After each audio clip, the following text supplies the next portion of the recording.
ABS-CBN, matagumpay ang pagbabalik sa Free TV sa pamamagitan ng All TV. Matapos ang ilang taong pagkawala sa tradisyonal na Free TV, muling nasilaya ng mga manonood ang mga programa ng ABS-CBN sa bukas na telebisyon sa pamamagitan ng All TV.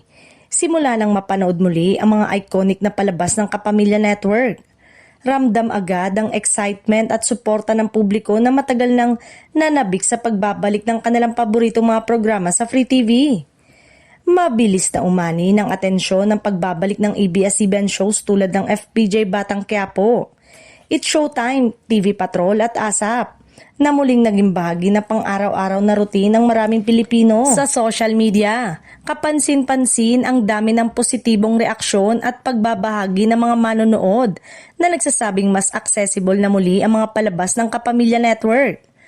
Para sa All TV, malaking hakbang ang partnership na ito dahil nagbigay ito ng mas malawak na exposure at panibagong sigla sa kanilang channel.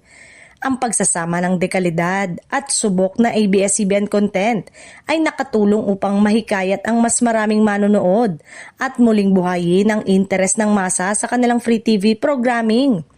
Sa panig ng ABS-CBN, ang pagbabalik sa Free TV ay patunay na kanilang kakayanang mag-adjust at magpatuloy sa kabila ng mga pagsubok.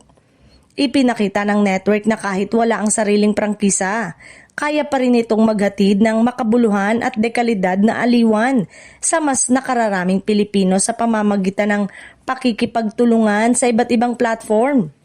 Sa kabuuan, maituturing na matagumpay ang unang yugto ng pagbabalik ng ABS-CBN sa Free TV sa All TV. Bagamat patuloy pang susubaybayan ang long-term impact nito. Malinaw na ang tiwala ng manonood at ang lakas ng kapamilya content ang nananatiling pundasyon ng muling pagbangon ng ABS-CBN sa telebisyon.